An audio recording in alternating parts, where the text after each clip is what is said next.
மூடி பரிசுத்த பிதாவே, இந்த வேலைக்கு நன்றி.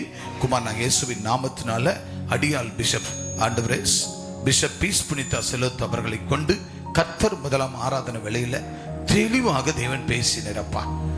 எனக்கு அது ஆசீர்வாதமா இருந்தது. நான் அந்த வார்த்தைகளை ரிசீவ் பண்ணி கொண்டேன்.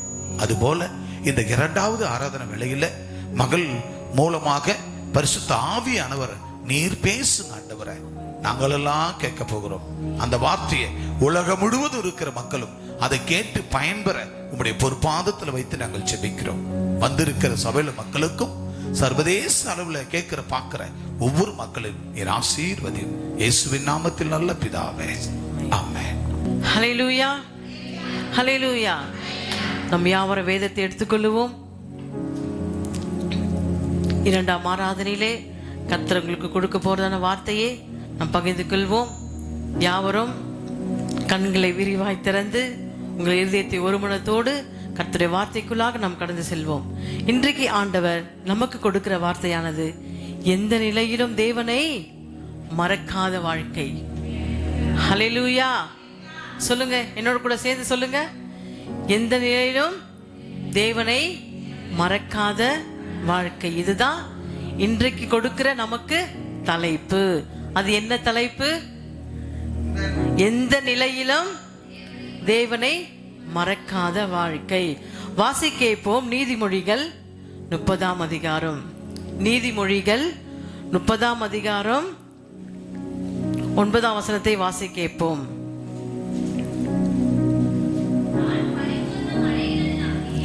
நான் பரிபூர்ணம் அடைகிறதினால் மறுதலித்து கர்த்தர் யார் என்று சொல்லாதபடிக்கும் தரித்திரப்படுகிறதினால் திருடி என் தேவனுடைய நாமத்தை வீணிலே வழங்காதபடிக்கும் என் படியை எனக்கு அளந்து என்னை போஷித்தரலும். கர்த்தர் இந்த கொடுத்த இந்த வார்த்தைக்காக நம் யாவரும் முழங்கால் படியிட்டு செபிப்போமாக. சீனாய் மலைதனிலே இறங்கி வந்தவரே, சீனாய் மலைதனிலே இறங்கி வந்தவரே,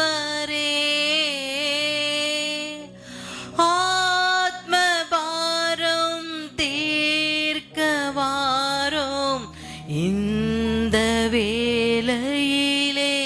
சொல்லுவோமா யாவரும்? ஆத்ம தாகம் தீர்க்க வாரும் இந்த வேளையிலே,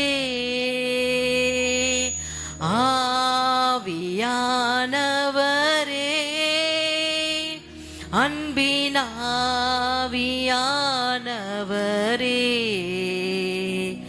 இப்போ வாரும் இறங்கி வாரும் எங்கள் சமூகத்திலே, இப்போ வாரும் இறங்கி வாரும் எங்கள் மத்தியிலே. ஆமாண்டவரே, எங்கள் பரிசுத்த ஆவியானவரே, ஆத்ம தாகத்தோடு நாங்கள் உம்மிடத்துல வேண்டுகிறோம் அப்பா.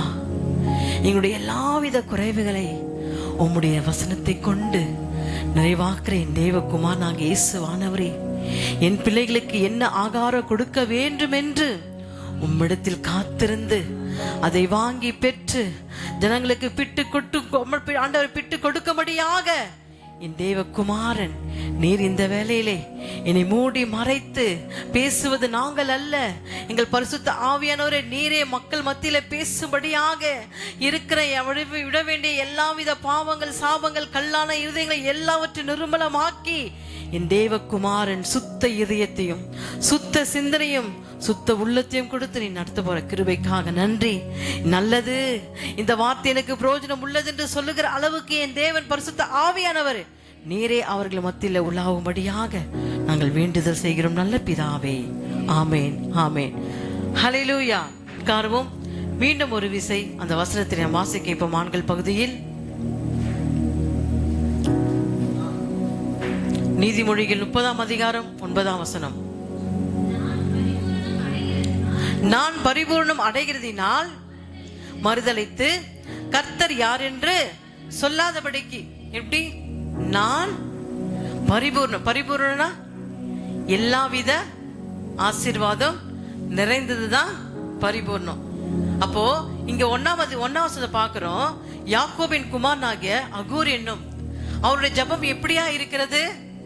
ஆண்டவரே, எனக்கு பொண்ணு வேணாம், பொருள் வேணாம், பட்டம் வேணாம், வசதி வேணாம், நகை வேணாம், சொத்து வேணாம், எனக்கு ஏதோ ஆனா ஆண்டவரே 2 காரியங்களுக்காக உம்மிடத்துல நான் வேண்டுகிறேன். ஆபத்தினை நெருங்கி கொள்ளாதபடிக்கு, ஆபத்து நான் விழாதபடிக்கு, நீர் என்னை மறுதலிக்காதபடிக்கு, நான் உம்மை மறுதலிக்காதபடிக்கு என்னை போஷித்தருளும் என்று யாரை ஜெபிக்கிறது? அகூர். அவருடைய ஜெபம் எப்படியா இருக்கு? எனக்கு பட்டம் வேணாம், வசதி வேணாம், பணம் வேணாம், பொருள் வேணாம், மாடி வீடு வேணாம், எனக்கு ஏதோ வேணாம், எனக்கு என்னதான் வேணும்? கரெக்டா அளந்து என் மடியிலே போடுங்கள் என்று அகூர் அப்படியாக ஜெபிக்கிறார். ஹல்லேலூயா. ஏன்னா ஆபத்து எப்படிங்க வரும்? நம்மளுக்கு நிறைய பணம் இருந்தா ஆபத்து வரும், நிறைய நகை இருந்தா ஆபத்து வரும். ஏன்னா திருடன் என்ன பண்ணுவான்? வாட்ச் பண்ணுவான். ஒவ்வொரு வீட்டையா வாட்ச் பண்ணுவான். அவங்க எவ்வளவு நகை அணிந்து போறாங்க, அவங்க விரல்ல எத்தனை மோதிரம், அவங்க கழுத்துல எத்தனை செயின்.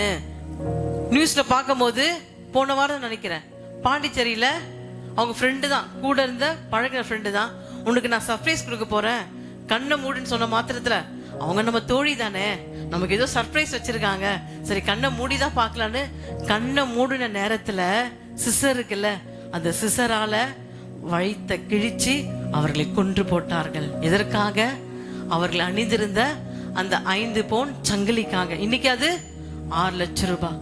அப்போ இப்படியாக மக்களுக்கு எப்படி ஆபத்து வருகிறது? பணம் அதிகமா இருந்தால், நகை அதிகமா இருந்தால், சொத்து அதிகமா இருந்தா ஆபத்து வரும் என்று அவர் நினைத்து அசூர் என்ன பண்றாரு? ஆகூர், எனக்கு அந்த மாதிரி நிலைமை வேண்டாம் ஆண்டவரே, எனக்கு பட்டம் வேணாம், எனக்கு பதவி வேணாம், எனக்கு சொத்து வேணாம், எனக்கு நகை வேணாம், நான் எப்போ உங்களை மறுதலிக்காதபடி அந்த ஒரு வாழ்க்கையை கொடுங்கள் என்று அவருடைய ஜெபம் இப்படியா இருக்குது. எந்த வசனத்துல? 9ஆம் வசனத்துல வாசிக்க கேட்போம். நான் பரிபூர்ணம் அடைகிறதினால் மறுதலித்து கர்த்தர் யார் என்று சொல்லாதபடிக்கு தரித்திரப்படுகிறதினாலே திருடி என் தேவனுடைய நாமத்தை வீணிலே வழங்காதபடிக்கும் என் படியை எனக்கு அளந்து என்னை போஷித்தருளும். கரங்களை தட்டி ஹல்லேலூயா, ஹல்லேலூயா. கரெக்டான படி.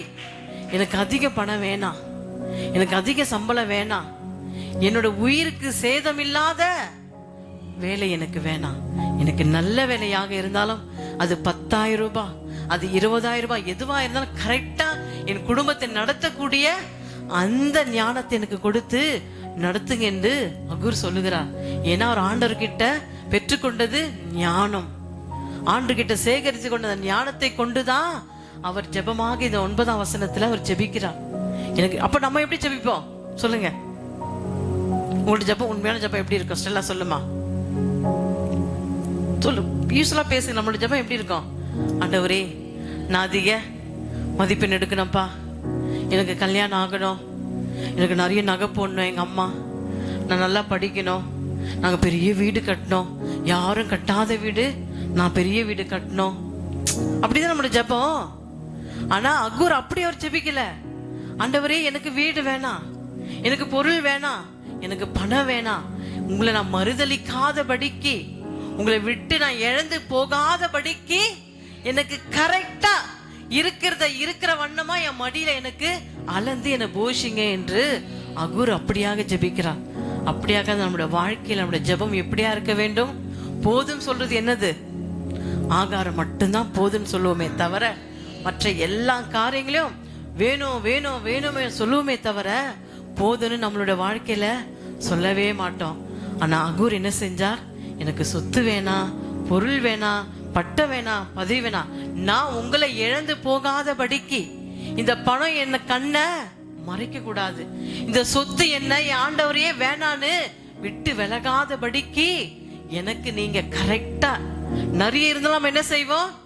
சபை நமக்கு கண்ணுக்கு தெரியாது, போதகரம்மா கண்ணுக்கு தெரியாது, நண்பர்கள் கண்ணுக்கு தெரியாது, இப்படியாக உறவுகள் கண்ணுக்கு தெரியாது. நம்ம போன போக்குல என்கிட்ட பணம் இருக்கு, நிறைய பணம் இருக்கு, 10 தலைமுறை வச்சு வாழுகிற அளவுக்கு என்கிட்ட பணம் இருக்கு, என்கிட்ட நகை இருக்கு, என்கிட்ட சொத்து இருக்கு, வீடு இருக்குன்னு அப்படின்னு சொல்லி நம்ம என்ன பண்ணுவோம்? மெத்தனமோ. அதுதான் ஒரு கரெக்டா ஞானத்தை கேட்க ஆண்டவர்கிட்ட. அப்படி இதெல்லாம் என்கிட்ட நிறைய இருந்தா நான் உங்களை தேட மாட்டேன், ஏன்னா என்கிட்ட பணம் இருக்கு. இப்ப கர்த்தரை நம்ம எப்படி தேடுவோம்? எதுக்காக தேடுவோம் ஜேம்ஸ்? கர்த்தரை நம்ம எப்படி தேடுவோம்? எதுக்காக தேடுவோம்? கஷ்டமா இருந்தா ஆண்டவர் தேடுவோம். ஐயோ நான் பசியா இருக்கிறேனே, என் பிள்ளைங்களுக்கு பீஸ் கட்ட முடியலையே, நான் வீடு கட்ட முடியலையே. அப்ப இல்லாம தான் நம்ம அதிகமா என்ன பண்ணுவோம்? கர்த்தரை ஐஸ் வச்சு தேடுவோம். ஆனா அவர் எனக்கு இருந்தாலும் இல்லைனாலும் கரெக்டா அளந்து என் மடியில போடுங்க. ஹல்லேலூயா. கரங்களை தட்டி ஹல்லேலூயா.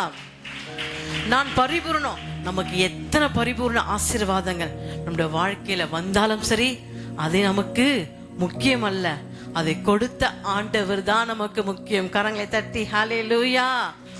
கொடுத்த ஆண்டவருக்கு எடுக்கும் தெரியும், கொடுக்கும் தெரியும். ஆனா கொடுத்தவரை தான் நம்ம பார்க்க வேண்டுமே தவிர கொடுத்த பொக்கிஷங்களையோ வீட்டையோ நாட்டையோ அல்லது படிப்பையோ பதவியோ புகழையோ பார்க்க கூடாது. கொடுத்த தேவனை மட்டும்தான் நம்ம துதிக்க வேண்டும், ஜெபிக்க வேண்டும், அவருக்கு ஒருவருக்கே ஆராதனை செய்ய வேண்டும். ஹல்லேலூயா. இன்றைக்கு என்ன தலைப்பு ஆண்டவர் கொடுத்திருக்கிறார்? நீதிமொழிகள் 9:30 அதிகாரத்துல எந்த நிலையிலும், அதான் அகூர் ஜெபிக்கிறாரு, நான் எந்த நிலையில இருந்தாலும் சரி ஆண்டவரே, இந்த 2 காரியங்கள், அதான் என்ன 2 காரியம்?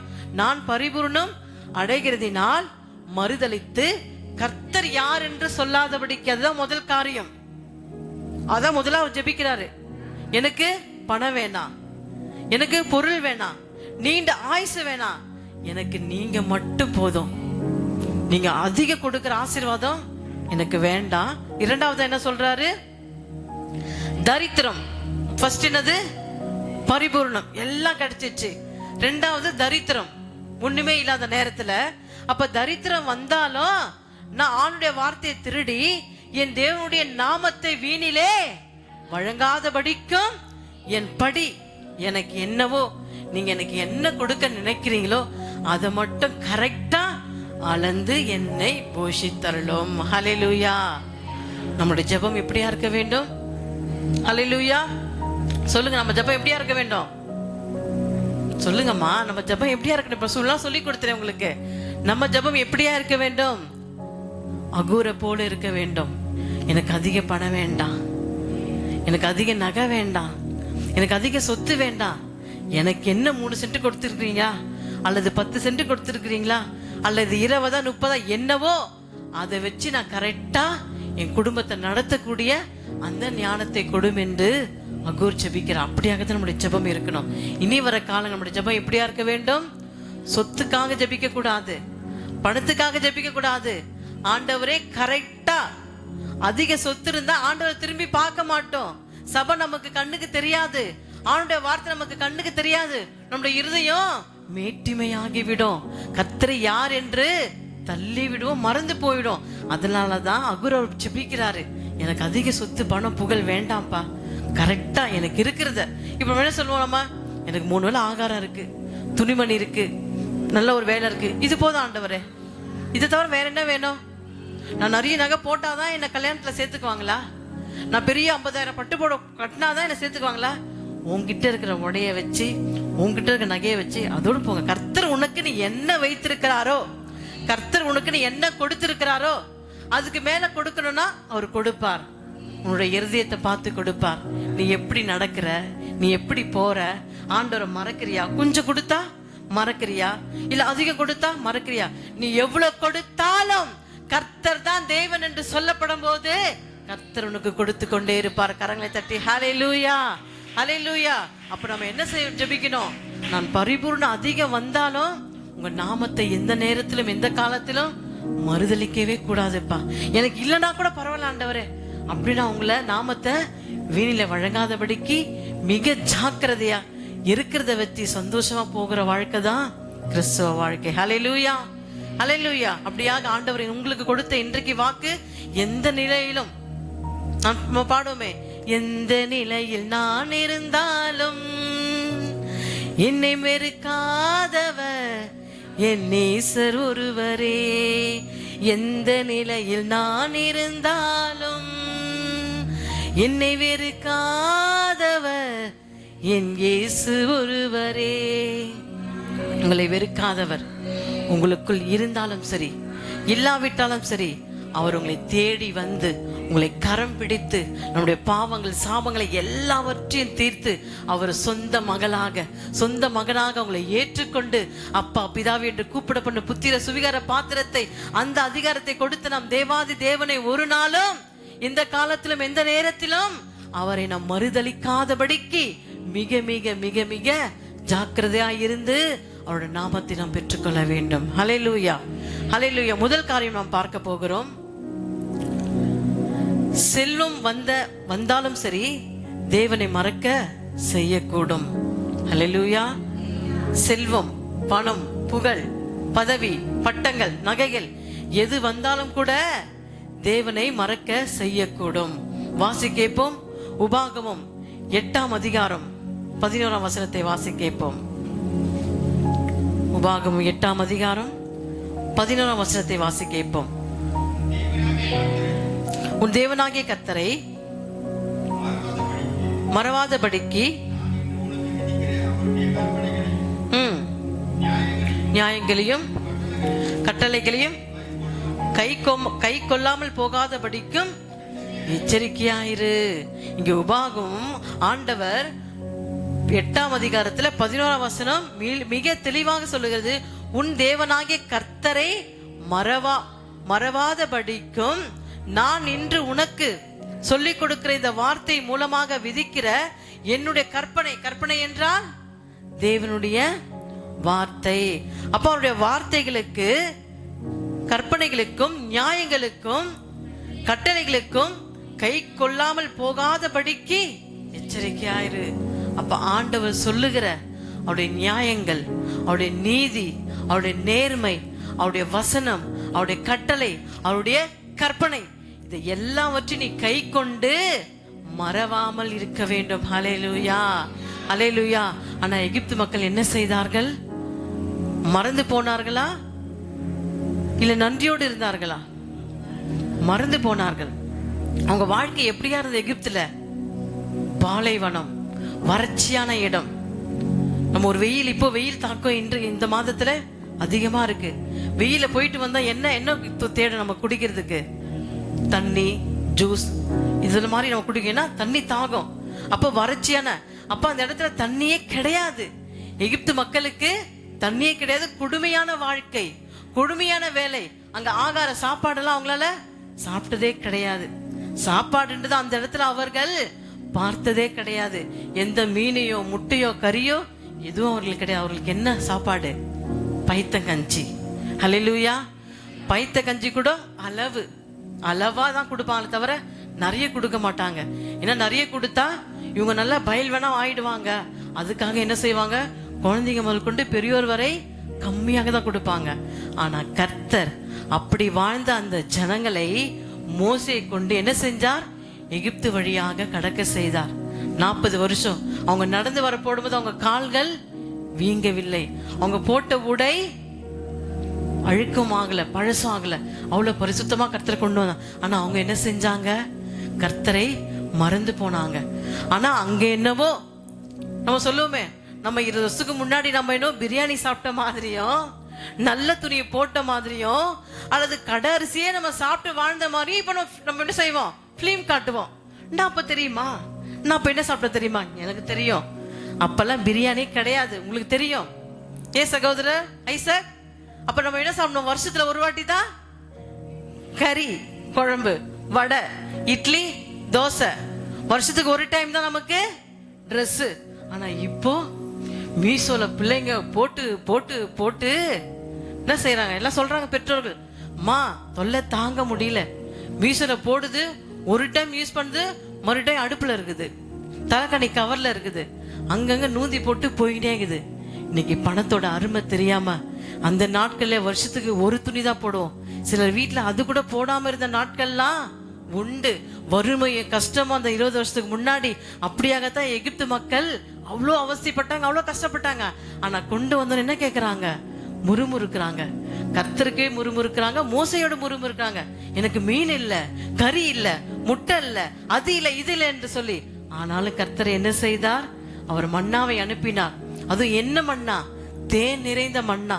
பிள்ளைகளுக்கு எப்படி டேஸ்ட் இருக்குமோ அவர்களுக்கு ஏத்த டேஸ்ட், பெரியவர்களுக்கு என்ன டேஸ்டோ அவர்களுக்கு ஏத்த டேஸ்ட், முதியோருக்கு என்ன டேஸ்டோ அந்த அளவுக்கு யாராருக்கு என்னென்ன டேஸ்ட் சாப்பிடணுமோ அந்த மாதிரியான உணவை மன்னாவை தேவன் அப்பமாக அனுப்பினார். கரங்களை தட்டி ஹல்லேலூயா, ஹல்லேலூயா.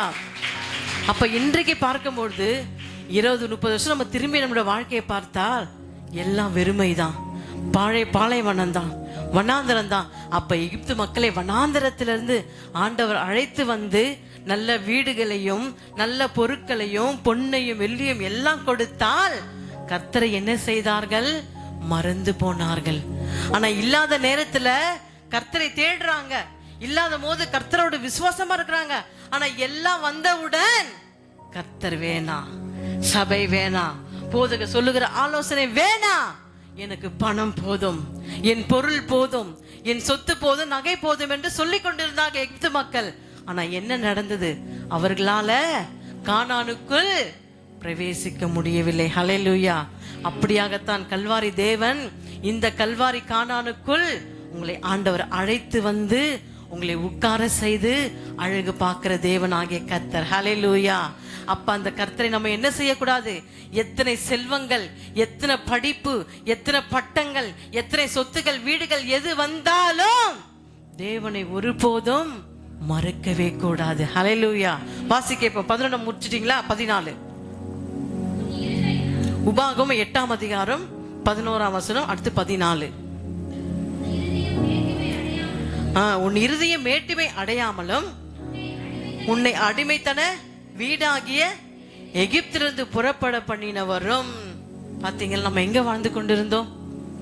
எகிப்து மக்களை போல அடிமைத்தனத்தின் ஆவியை நம்ம வாழ்ந்து கொண்டிருந்தோம். ஒன்றும் இல்லாமல், ஒரு சாப்பாடு இல்லாம, ஒரு நகநட்டு இல்லாம, ஒரு துணி இல்லாம வாழ்ந்த நம்மை இன்றைக்கு கர்த்தர் அடிமைத்தனையாகிய பாவத்திலிருந்து கர்த்தர் நம்மை தூக்கி எடுத்து, அடுத்த வசனம் 15.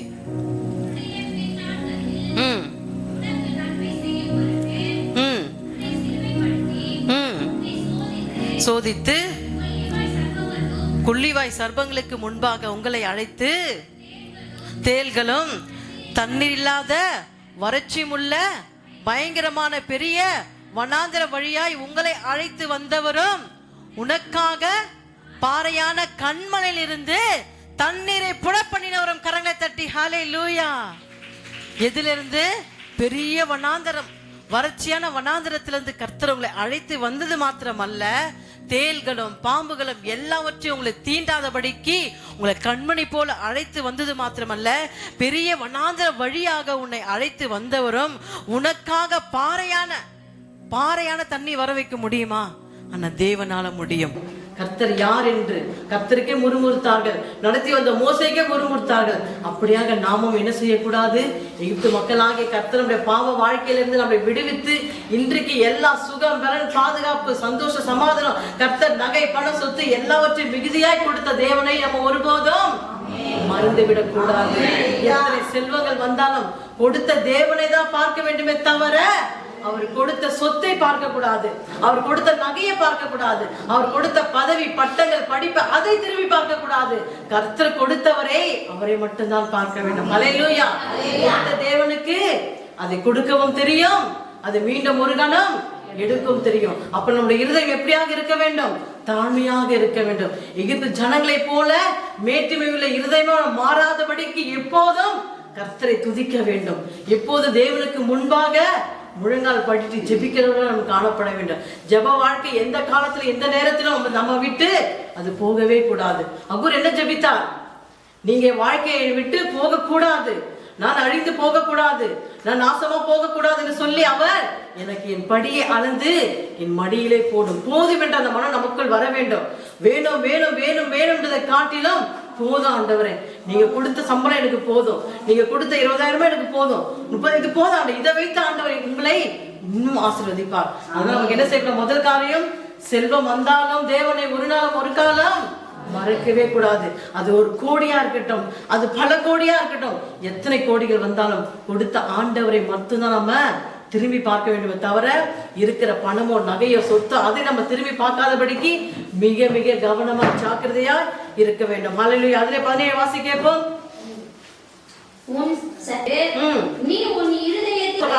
உன் தேவனாகிய கர்த்தரை நினைப்பாயாக, அவரே உன் பிதாக்களின் ஆணையிட்டு கொடுத்த தம்முடைய உடன்படிக்கையை உறுதிப்படுத்தும்படி இந்நாள் உனக்கு உண்டாயிருப்பது போல ஐஸ்வர்யத்தை சம்பாதிக்கிறதுக்கான வேலையும் உனக்கு தருகிறேன். ஹல்லேலூயா. கரங்களை தட்டி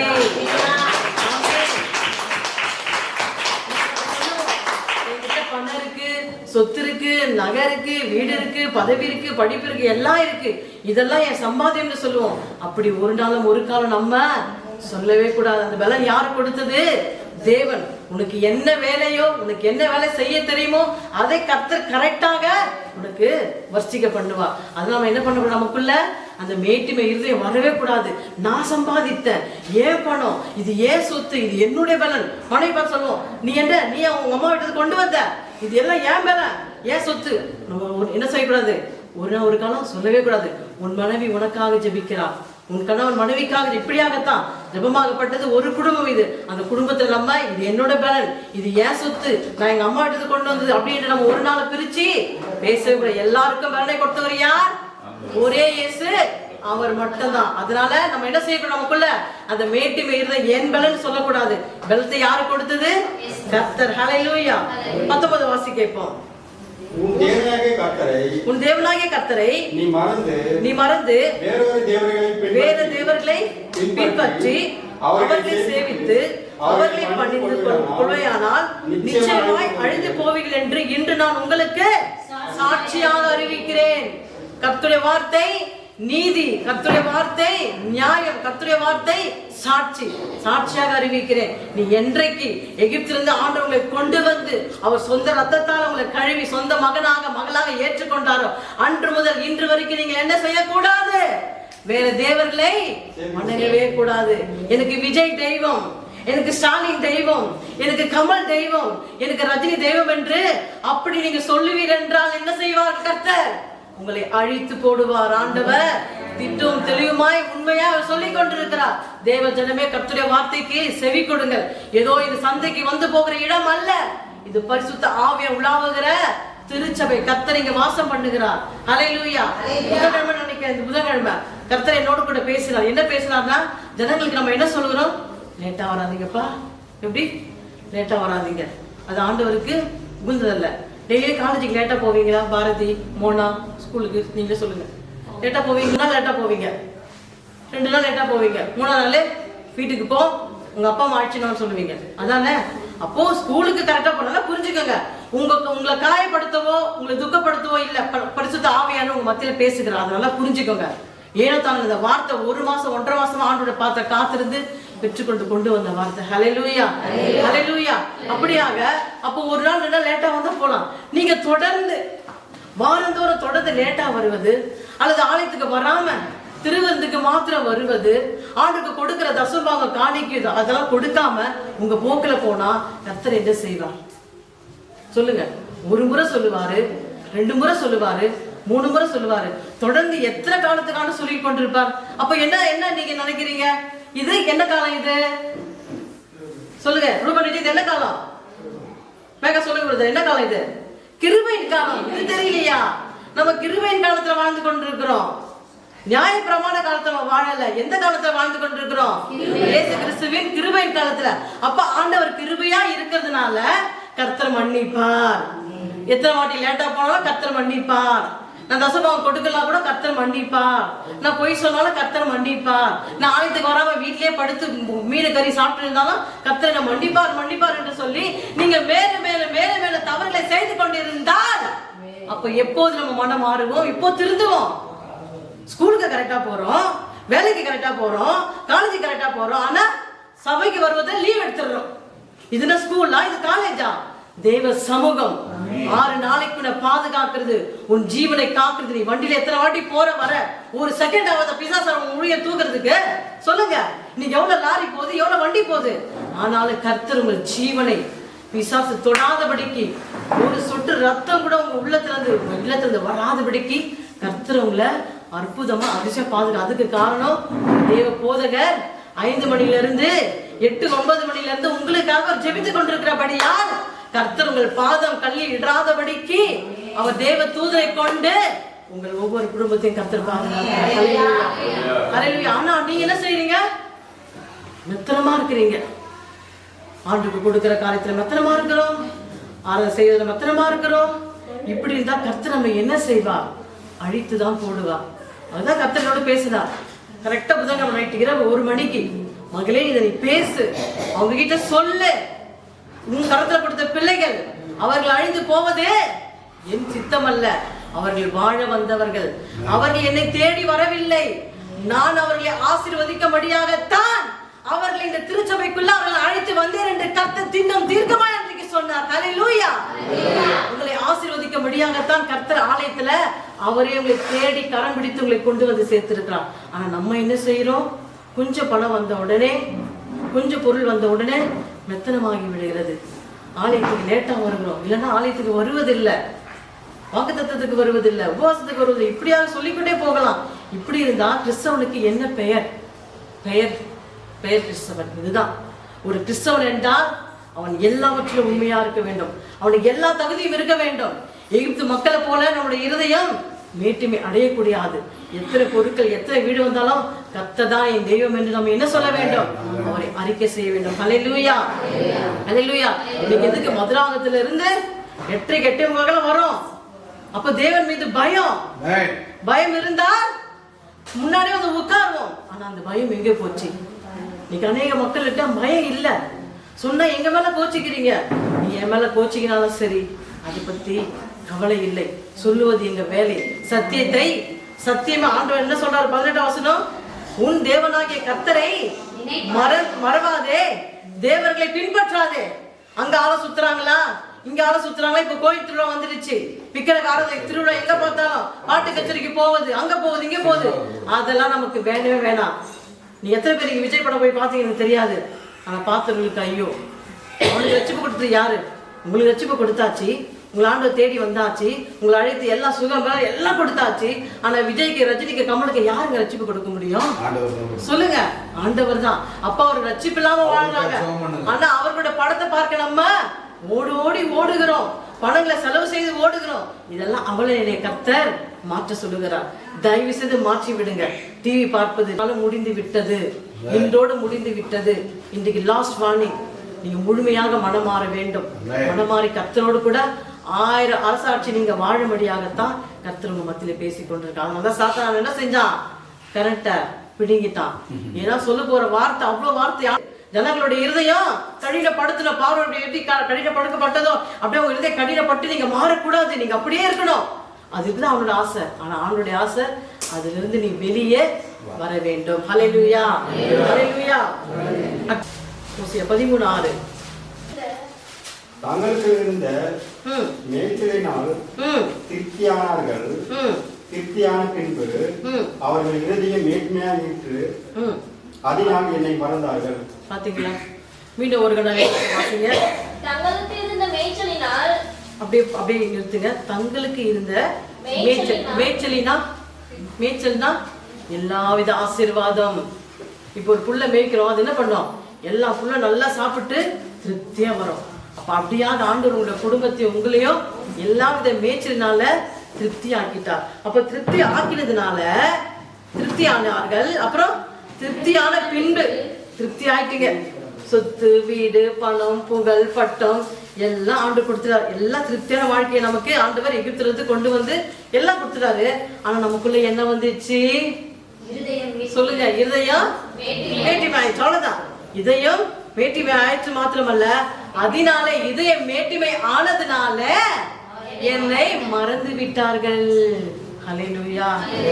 இப்ப மறந்து போலாமா? இயேசு கிறிஸ்து மறக்க முடியுமா? கொடுத்த தேவனை மறக்கிறவன், அப்ப அவர் கொடுத்தது மட்டும் நமக்கு வேணுமா? அவர் கொடுத்த ஆசீர்வாதம் எல்லாம் நமக்கு வேணும். ஆனா கொடுத்த ஆண்டவர் நமக்கு வேணாம். ஏன்னா என்கிட்ட எல்லாம் வந்துச்சு, இனி எனக்கு எதுக்கு, இனிமே எல்லாம் நிறைவாயிடுச்சு, சம்பூர்ணம் ஃபுல்ஃபில் ஆயிடுச்சு, இனி எதுக்கு ஏசப்பா எதுக்கு, சபை எதுக்கு, ஜபம் எதுக்கு, எதுவும் வேண்டாம். அதுவல்ல. ஆனா என்ன செய்தார் ஆண்டவர்? அப்படி போனதுனால, தேவர்களை வணங்குறதுனால, மேட்டிமை அடைஞ்ச ஆண்டவரே என்ன செஞ்சாராம்? எகிப்து மக்களை அழிச்சு போட்டாரா? ஹல்லேலூயா. யார் மாத்திரம் கானானுக்குள் போனது சொல்லுங்க? யார் மாத்திரம்? யோசேப்பும் காலேபும் மட்டும்தான் போனாங்க. ஹல்லேலூயா. மோசே குறிச்சு ஆண்டு எனக்கு உணர்த்தினாரு. மோசையை ஆண்டவர் தான் வழி நடத்தினாரு, அவரை கொண்டு ஜனங்கள் எல்லாம் வழி நடத்தினாரு. ஆனா மோசைக்கு மக்கள் என்ன பண்ணாங்க? முறுமுறுத்துட்டே இருந்தாங்க. அதனால மோசை என்ன செஞ்ச ஆண்டவர்கிட்ட, ஆண்டவரே மன்னிங்க மக்களை, அவங்க தெரியாம முறுமுறுக்கிறாங்க, மன்னிச்சிருங்கப்பான்னு அவர் ஆண்டவருக்கே மிஞ்சிட்டாரு. இது சத்தியத்துல இருக்கான்னு எனக்கு தெரியாது, ஆனா ஆண்டவரே இதை எனக்கு வெளிப்படுத்தினார். ஹல்லேலூயா, ஹல்லேலூயா. நம்மளாம் நினைச்சிருக்கோம் ஆண்டவர் வந்து மலையை பார்த்து பேசுன்னு சொன்னாரு, ஆனா அவர் என்ன செஞ்சாரு? போனால அடிச்சதுனால தான் அவரு கானானுக்குள்ள பிரவேசிக்க முடியலன்னு. அது வரலங்க. அது ஒரு பக்கம் இருந்தாலும் அவர் மக்களுக்காக ரொம்ப பரிதபித்தார். மக்கள் செய்யற பாவங்களுக்காக ஆண்டவர் சமூகத்துல அழுது அழுது புலம்புறாரு, மன்னிங்க ஆண்டவரை, மன்னிங்க மன்னிங்க மன்னிங்கன்னு. அதுதான் ஆண்டவர் இவன் இருந்தா இப்படிதான் கேட்டிருப்பான், மக்கள் அழிக்க விட மாட்டேன்னு தான் ஆண்டவர் என்ன செஞ்சார்? மோசேவை பரலோகம் கொண்டு போய் விட்டார். அப்ப நான் சொல்லணுமா, நாங்க சொல்லக்கூடாதா? சொல்லுங்க, உங்ககிட்ட நான் கேட்கிற கேள்வி சொல்லுங்க. அப்ப நாங்க சொன்னாதானே நீங்க மனம் மாற முடியும். கானானாகி இன்னும் ஆசீர்வாதத்தை இந்த கல்வாரிக்குள்ள நீங்கள் குடும்பமாக வர சந்ததி எல்லாரும் நீங்க பெற்றுக்கொள்ள வேண்டும். உங்களை ஆண்டவர் அழிச்சு போடக்கூடாதுன்னு தான் நாங்க என்ன பண்றோம்? நீங்க எங்களை விட்டு பிரிஞ்சு அப்படி தள்ளி போனாலும் உங்களை நாங்க பிடிச்சு பிடிக்கிறோம். ஜூமுக்கு வாங்க, உபவாசத்துக்கு வாங்க, வாக்குத்தத்தத்துக்கு வாங்க, ஆராதனை கரெக்டா வாங்க, சத்தத்தை கேளுங்க என்று உங்களுக்கு நாங்க சொல்லுவது இதனாலதான். கர்த்தர் ஒரு நாளும் ஒரு காலம் உங்களை அழித்து போடக்கூடாது. ஏனென்றால் இது கிருபையின் காலம் அல்ல, இது கண்ணுக்கு கண் பல்லுக்கு பல் என்று புதிய பழைய ஏற்பாட்டை எப்படியாக நடந்ததோ, கர்த்தர் ஜனங்களை அழித்து போட்டார் எகிப்து மக்களை, அது போல என் ஜனங்களை கர்த்தர் அழிக்காதபடிக்கு தான் நீங்க எப்படியாக இருக்க வேண்டும்? கர்த்தருடைய சமூகத்துல அலங்கார வாசலா இருக்க வேண்டும் என்றுதான் கர்த்தர் உங்க மத்தியில இந்த வார்த்தையை கொடுத்து பேசுங்க. கரங்களை தட்டி ஹல்லேலூயா.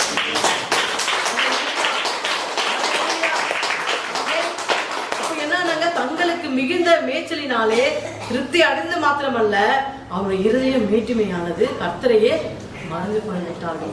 அப்ப நம்ம என்ன செய்யக்கூடாது? ஒரு நாளும் ஒரு காலம் கர்த்தரை விட்டு மாறவே கூடாது. உனக்கு எத்தனை செல்வங்கள் வரட்டும், உனக்கு எத்தனை பணங்கள் வரட்டும், எதுவாக இருந்தாலும் அது எல்லாம் ஒரு பக்கம் தூக்கி போட்டு விட்டு அதை நீ நோக்கி பார்க்காம கொடுத்த ஆண்டவரையே நீ நோக்கி பார்க்க வேண்டும். முதல் காரணம் என்ன பார்த்தோம்? செல்வம் வந்தாலும் சரி, தேவனை நம்ம மறக்கவே கூடாது. ஹல்லேலூயா. இரண்டாவதாக, வறுமைக்கு விசுவாசத்துக்கு ஒரு சோதனை. வறுமையும் விசுவாசத்துக்கு ஒரு சோதனை. வாசி கேட்போம். மத்திய அதிகாரம் 6:33. முதலாவது தேவனுடைய ராஜ்யத்தையும் நீதியும் தேடுங்கள், அப்போது இவைகள் எல்லாம் உங்களுக்கு கூடக்கூடிய ஆசீர்வாதங்கள் பரலோகத்துல கொடுக்கணும்னா, உனக்கு எத்தனை வறுமை வந்தாலும் சரி, எத்தனை பிரச்சனை வந்தாலும் சரி, கர்த்தருடைய வறுமையை பார்க்கிற தேவன் அல்ல. ஏன்னா அவருக்கு தெரியும் உன்னை எப்படி ஆசீர்வதிக்கணும், நீ எப்படி இந்த உள்ளத்தை கொண்டு வந்த, உனக்கு என்ன தேவை அவருக்கு தெரியும். ஏசப்பாக்கு தெரியும். நீங்க கேட்கவே வேண்டாம், அவருக்கு எல்லாம் தெரியும். அவருக்கு எந்த நேரத்தில் உனக்கு கொடுக்கிறாரோ அப்படி பெற்றுக்கொள், அவசரப்படாத. கரெக்டா அவர் என்ன செய்யறாரு? எனக்கு கரெக்டா அளந்தைய படியில போடுங்கப்பா, அதிகம் வேணாம் கம்மியா வேணாம், வறுமையை வேணாம் அதிக பணம் வேணாம், கரெக்டானத எனக்கு என் மடியில போடுங்க என்று அசூர் ஜெபிக்கிறார். அப்ப அது போல நம்ம என்ன செய்ய வேண்டும்? எத்தனை வறுமை வந்தாலும், எத்தனை சோதனை வந்தாலும், எத்தனை பிரச்சனை வந்தாலும் நம்மளோட விசுவாசத்தை விட்டு விடக்கூடாது, அவரோட பரிசுத்தத்தை விடக்கூடாது. ஹல்லேலூயா.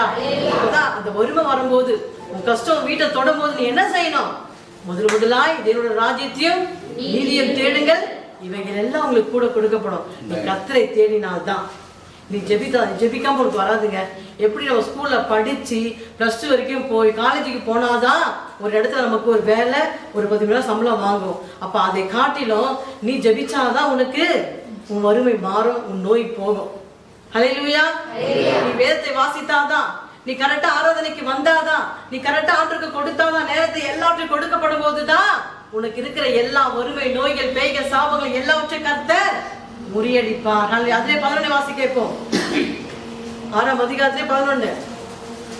எங்களுக்கு வேண்டிய ஆகாரத்தை இன்று எங்களுக்கு தாரும். ஆமென். ஹalleluya. எங்களுக்கு வேண்டிய ஆகாரத்தை எங்களுக்கு இது தான். நாளைக்கு பார்த்துக்கலாம்பா. இன்னைக்கு என்னவோ என்னோட வாழ்க்கையில் அப்படிதான். எத்தனை சோதனை வரட்டும், எத்தனை கடன்கள் வரட்டும், எத்தனை நோய்கள், எத்தனை பிரச்சனைகள் வந்தாலும் ஒருபோதும் உங்கள் போதகரான நாணமானாலும் சரி விசுவாசத்தை விட்டு விட மாட்டோம். ஹalleluya. அந்த விசுவாசம் குறைச்சல் ஆகாதபடிக்கு அந்த விசுவாசம் எப்போ நிறைவோடு தான் இருக்கணும். அப்படி நம்ம இடுப்புல வச்சு தூக்கும் போது தண்ணி என்ன ஆகும்? சிந்திக்கிட்டே இருக்கலாம் போது. அப்படி நம்ம அரைக்குடமா இல்லாதபடிக்கு முழு குடமா இருந்து கர்த்தருடைய முழுமையான ஆசீர்வாதத்தை பெற்றுக்கணும். அதுக்காக தான் நம்ம ஆலயத்துக்கு வந்தோம். இது ஃபேஷன் ஷோ காட்ட வரலங்க. ஆண்டவரை ஆராதிக்க இன்னொரு சந்ததியா இந்த பள்ளிக்கு பெருகணும். இவங்க எங்க போறாங்க? கல்வாரிக்கு. மத்த திருச்சபை எப்படியோ தெரியாது. மத்த திரும்ப என்ன சொல்லுவாங்க? கர்த்தர் உங்களை ஆசீர்வதிப்பார், நீ சுகமா இருப்பாய், உனக்கு இந்த வேலை கிடைக்கும் அப்படின்னு ஆசீர்வாதத்தை கூறுவது அதுவல்ல. கர்த்தருடைய வார்த்தையை சத்தியமா போதிக்கணும். சத்தியமா போதிக்கப்படும் போதுதான் நன்மை தீமையை அறியணும். ஒன்னே சொல்லி குதிரை ஓட்டக்கூடாது. கர்த்தரோட வார்த்தை எங்கெல்லாம் இருக்குதோ, எப்படியெல்லாம் ஆசீர்வாதம் வரும் என்றது புரியும். இங்க போட்டிருக்க ஆண்டவர் உன் இருதயம் மெட்டியும் ஆகக்கூடாது. அப்படி ஆனா நீ அந்நிய தேவர்களை வணங்கினா நான் என்ன செய்ய உன்ன அழிச்சு போடுன்னு சொல்லுவாரு. மற்ற பேசுவாங்களா? அழிச்சு போட சொன்னா மக்கள் என்ன ஆவாங்களோ? அல்லவே இல்லை. கர்த்தர் என்ன சொல்லுகிறாரோ அதுல இருந்து நீ மாறு. அதான் நம்முடைய வேலை. நம்ம மாத்திக்கணுமே தவிர நான் அப்படிதான் இருப்பேன். ஒரு வீட்டுக்கு மருமகளா போனா நீ வீட்டுல செல்ல பிள்ளையா இருந்திருப்ப. நான் அப்பதான் வீட்டுல செல்ல பொண்ணா இருந்தேன். ஒரு வேலையும் செய்ய மாட்டேன், சாப்பிட்ட தட்டை எடுக்க மாட்டேன், எல்லாமே அவங்கதான். ஆனா எனக்கு அது ஒரு பனிஷ்மெண்ட். கர்த்தர் எனக்கு சூப்பரா பனிஷ்மெண்ட் கொடுத்தாரு. யாராதான் சரி, நீ எப்பேற்பட்ட பரிசுத்த மனவாட்டியா இருந்தாலும் சரி, நீ யாருக்கு எந்த கிடையாது எது பண்ணாலும் உனக்கு கர்த்தர் அந்த டெஸ்ட்டை வச்சுதான் பண்ணுவார். எங்க அம்மா அப்பா நல்லா நான் ஏமாத்துறேன், ஒரு வேலையும் செய்யாம ஜாலியா இருந்துட்டு வந்தேன். ஆனா வச்சார் ஆப்பு எனக்கு எங்க கிராமத்துல. ஏதோ எத்தனை மணிக்கு நான் 9 மணிக்கு 10 மணிக்கு எழுந்திருக்கிறேன்னா பாஸ்டர் போய் எழுப்புறேன். எத்தனை மணிக்கு? 4 மணிக்கு எழுந்திருப்பா, சாணி எடுக்கணும். பிளான்ட் கிளாஸ், கார்டனிங் கிளாஸ் போயிருந்தேன். அப்ப சாணி வந்து எடுக்க சொல்லி டெஸ்ட் வச்சாங்க. நான் எடுக்கவே மாட்டேன்னு வந்துட்டேன். நீங்க மார்க் கூட கம்மி பண்ணிக்க. அப்படி கவலை இல்லை, சாணி தொட மாட்டேன்ட்டு வந்துட்டு மார்க் கம்மியா போட்டாங்க. அப்படி பிரச்சனை விட்டுட்டேன். ஆனா கர்த்தர் எதை எடுக்க மாட்டேன்னு சொன்னேன் அந்த இடத்துல, அதே இடத்துல வந்து சாணி எடுத்து அந்த அடுப்பெல்லாம் முழுகி வீட்டு வாசல்லாம் தெளிச்சு. அப்ப தர கிடையாது, ஃபுல்லா ஒரு 7-8 மணி வரையும் ஆயிடும். அப்ப 4 மணிக்கு எழுந்து அவ்வளவு வேலையை செஞ்சு தோட்டம் ஃபுல்லா பெருக்கணும். ஒரு நாள் பெருக்கலாம் கூட மூஞ்சி எங்கே போயிடும் உங்களுக்கு. இன்னும் பெருக்கலையே, வீடு இப்படி இருக்குதானே, எல்லாத்தையும் பெருக்கி எல்லாம் செஞ்சு முடிக்கிறதுக்குள்ள தூங்குறதுக்கே 2 மணி 3 மணி ஆயிடும். அப்படியாகத்தான் நம்ம யாரை ஏமாத்துறோமோ, எங்கெல்லாம் ஏமாத்திட்டு போறோமோ அதை வந்து ஆண்டவர் நம்மள அப்புறம் கத்துக்கினேன். எப்படி நாங்க செல்ல பொண்ணா இருந்து ஒரு வேலை தெரியாம இருந்தேன். ஆனா இங்க வந்து எல்லா காரியத்தையும் எப்படி நடத்துற ஒரு குடும்பத்தை, ஒரு பெண்மணி எப்படி இருக்கணும்னு எல்லாம் நம்ம கத்து என்ன பண்றோம். நம்ம ஸ்டெப் பை ஸ்டெப் மேல உசந்து வரணும். அது போலதான் ஆவிக்கிற ரீதியிலையும் நமக்கு எதுவும் தெரியலாம் கூட சரி, ஆண்ட வார்த்தை கொண்டு எதெல்லாம் நமக்கு போதிக்கப்படுதோ அது நம்ம மேலுக்கு மேல நாளுக்கு நாள் வளர வேண்டும். ஹல்லேலூயா.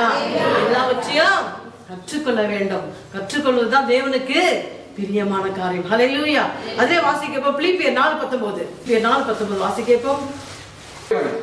என் தேவன் தம்முடைய ஐஸ்வரியத்தின்படி உங்கள் குறைவுகளை எல்லாம் கிறிஸ்து இயேசுவுக்குள் மகிமையிலே நிறைவாக்கும். 11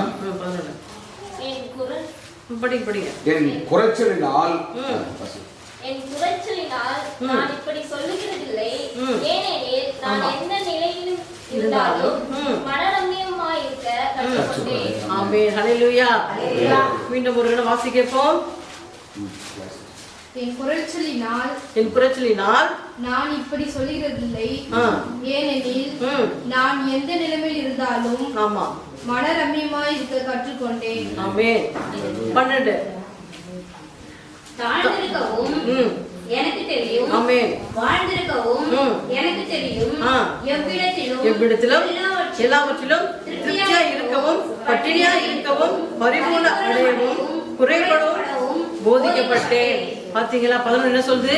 என் குறைச்சலினால் நான் இப்படி செய்கிறது இல்லை, ஏனெனில் நான் எந்த நிலைமையில இருந்தாலும் சரி, நீங்க எந்த நிலைமையில இருந்தாலும் சரி, நீங்க கஷ்டத்துல இருந்தாலும் சரி, நீங்க துக்கத்திலையா, கடன் பாரத்திலையா, நோயில எப்படி இருந்தாலும் நம்ம விசுவாசத்தை விட்டு விடவே கூடாது. ஹல்லேலூயா.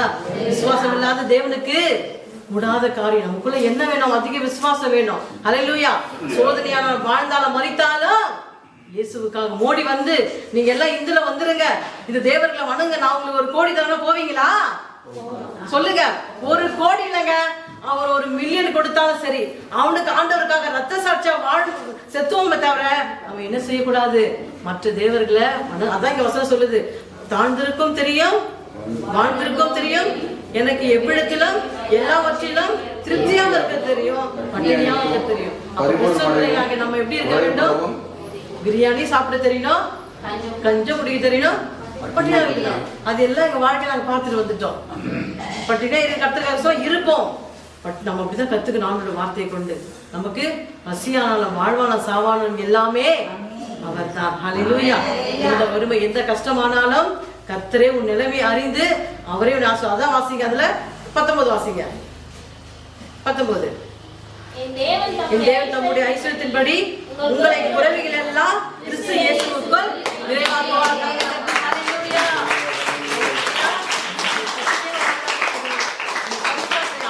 என்ன செய்வார்? ஐஸ்வரியத்தை, உங்களுடைய எல்லா குறைவை யாருடைய ஐஸ்வர்யம்? இயேசு கிறிஸ்து நமக்காக சிந்தப்பட்ட அந்த ரத்தத்தின் வார்த்தையாகி அது மூலமாக உங்களுக்கு என்ன செய்வார்? எல்லா வித சகல பொருட்களை கொடுத்து உங்களை ஆசீர்வதிப்பார். நீங்க செய்ய வேண்டியது என்ன? ஆண்டவரை ஒரு நாளும் மறக்கவே கூடாது. ஜெபிப்பது மறக்க கூடாது, வேதம் வாசிப்பது மறக்க கூடாது, ஊழியம் செய்வதில் மறக்க கூடாது, அவனுடைய சத்தியத்தை மத்தவங்க சொல்லுவதில் மறக்க கூடாது. எதுவுமே மறக்கவே கூடாது. தூங்கி இது கேட்டா கூட ஏசப்பா ஏசப்பான்னு தான் சொல்லணும். ஹல்லேலூயா. அதுதான் மூச்சு பேச்சு எல்லாமே இயேசு இயேசு இயேசு. இப்படி வாழப்படும் போது நீ கேட்காத ஒன்று சாலமோன் என்ன செய்தார்? வாசிக்க இப்போ 1 ராஜாக்கள் 3:13. 1 ராஜாக்கள் 3:13. நீ கேளாத ஐஸ்வரியத்தையும் உனக்கு தந்தேன். பாத்தீங்களா? அப்போ சாலமோன் கேட்கிறார், ஆண்டவரே என் மக்களை நான் வழி நடத்த வேண்டும். அப்ப என்னப்பா வேணும் உனக்கு? பொண்ணு வேணுமா, பொருள் வேணுமா, ஐஸ்வர்யமா கேட்கிறாரு. அதுக்கு சாலமோன் சொல்றாரு, எனக்கு ஏதோ வேணாம் ஆண்டவரே, இந்த ஜனங்களை நடத்தக்கூடிய எனக்கு ஞானம் வேணும்னு கேட்கிறாரு. அப்ப ஆண்டவர் சொல்லும் போது, நீ ஞானத்தை தான் கேட்ட, கேட்காத ஒன்று ஐஸ்வர்யத்தை நான் உனக்கு தருவேன். கரங்களை தட்டி ஹல்லேலூயா. கேட்காத பணம், பொருள், பட்டம், வீடு, வசதி, சொத்து எல்லாவற்றையும் யாருக்கிட்ட வருகிறது? அன்றாகி இயேசு கிட்ட வரப்படும் போது நம்ம சொத்திய பணத்தை எல்லாவற்றையும் வாங்கி கொண்டு நம்முடைய இருதயம் மேட்டியமாக கூடாது. ஹல்லேலூயா. தனசேகரிக்க பாருமா, அப்புறம் சிரிக்கலாம். யார் கொடுக்கறது? சாலமோனுக்கு கர்த்தர் எல்லாம் கொடுத்தாரு. அப்போ நம்ம என்ன செய்யக்கூடாது? எல்லாம் வந்தாலும் நம்முடைய இருதயம் மீட்டியமாகாதபடிக்கு அவரை ஒரு நாள் அவரை மறந்து விடக்கூடாது. ஹல்லேலூயா.